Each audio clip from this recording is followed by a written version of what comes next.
Dia macam ni tuan-tuan. Tukar-tukar mazhab ni dia timbul bila mana ada orang yang bawa seruan, kita kena pegang satu ni, tak boleh keluar. Sebenarnya perbahasannya ulama-ulama dulu dah bahas dengan sangat sederhana. Antaranya Imam As-Suyuti ni ialah imam dalam mazhab Syafi'i. Dia pernah sebut dalam satu pandangan dia, cuma saya tak ingatlah kitab apa, sahnya salat orang yang salat 4 rakaat dengan 4 mazhab berbeza. Salat 4 rakaat macam kita isyak nanti, rakaat pertama kita pakai mazhab Hanafi, rakaat kedua mazhab Hanafi ni apa benda pembeza dia dengan mazhab kita tu? Baca Fatihah, amin individu, dia tak amin, habis je imam waladdallin, amin, semua sorang-sorang. Itu mazhab Hanafi punya. Dia punya style macam tu. Dia tak ada bunyi amin tu, tak ada. Dia bukan setakat bismillah dia tak bunyi, amin pun tak bunyi. Dia punya lain sikit. Rakaat yang kedua kita salat dengan mazhab Maliki pula. Kalau nak try isyak nanti boleh lah. Okay. Jadi macam mana kalau mazhab Maliki tu? Tak ada bersedekap, jadi luruh ke bawah. Tu Maliki. Lepas tu mazhab Syafi'i. Mazhab Syafi'i ada bismillah kuatnya apa-apa semua. Lepas tu mazhab Hambali. Imam As-Suyuti kata yang salat dengan cara macam ni, 4 mazhab, satu salat tu, salatnya sah. Itulah nak menunjukkan bahawasanya toleransi mazhab tu memang ada. Yang jadi ketat ni sebab apa? Sebab pertama tuan-tuan, dia ada orang yang memang dia suka provoke orang nak tunjuk benda tu sempit. Sebenarnya benda tu tak sempit. Walaupun kita tahu bahawasanya bila mana satu masyarakat tu dia dah belajar dengan satu mazhab yang daripada kecil duk belajar yang tu, jadi kalau kita bawa mazhab lain, mereka jadi terkejut. Ada sebahagian ulama kata tak payah dedahkan mereka dengan mazhab lain lagi, bagi mereka dengan mazhab tu dulu. Saya tengok benda ni, tengok keadaan lah. Maknanya atas pendakwah dan atas ustaz yang mengajar situ lah.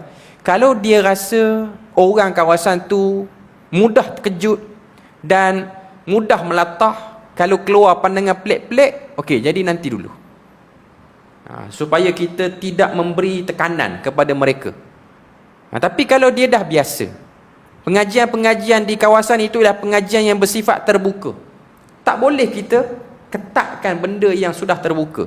Kalau benda tu dah ketat, nak buka bagi dia terbuka, dia kena pelan-pelan.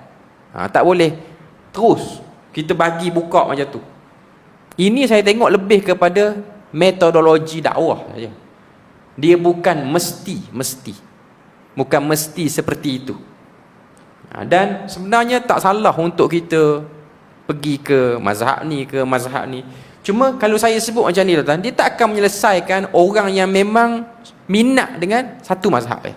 Memang akan ada kalau benda ni sampai ke mana-mana ustaz ke, penceramah ke, tempat lain ke, yang memang minat dengan satu pandangan, dia akan kata ini mengelirukan. Sebenarnya dia tak keliru pun. Dia, masyarakat akan keliru kalau ustaz yang terang tu dia dah keliru pada awal dah.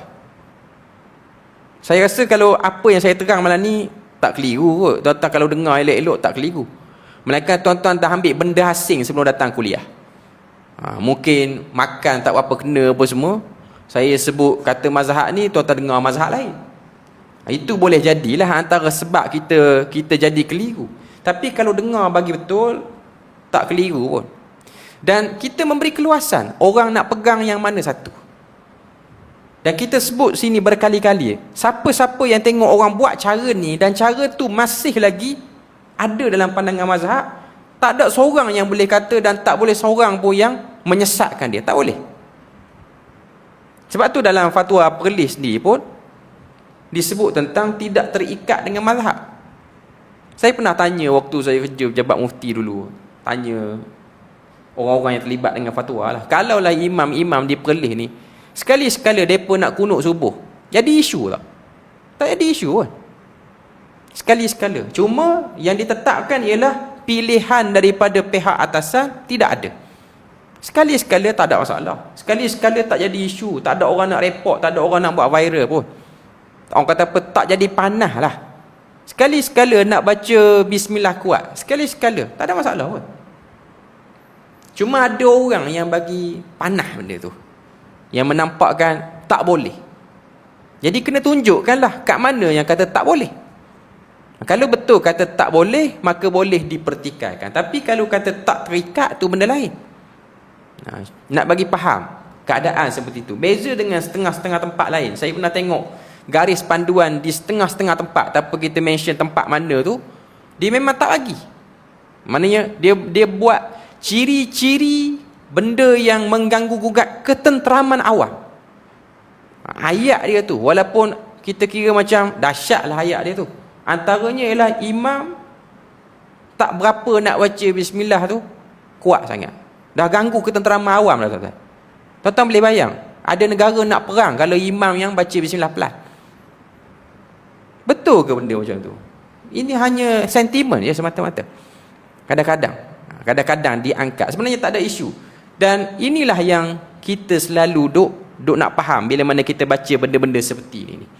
Nak bagi nampak saja. Maknanya kalau ada imam baca, pada saya lah, kalau saya jumpa even di Perlis ni pun, kalau saya jumpa imam baca bismillah, tak ada isu sebab benda yang memang luas. Lainlah kalau dia baca a'udzubillah pula, sebelum benda tu kuat pula. A'udzubillah kuat, bismillah pun kuat. Yang ni kita nak tanya, yang dia dapat daripada mana a'udzubillah tu kuat? Yang ni kita boleh persoal. Sebab memang tak ada daripada mana-mana pandangan. Okay. Jadi nak bagi faham yang tu supaya kita nampak keluasan. Sebab saya tahu walaupun benda ni orang dah selalu dengar, tapi dia memang akan ada orang yang nak suka mencuit, suka memprovokasikan, suka bagi panah balik.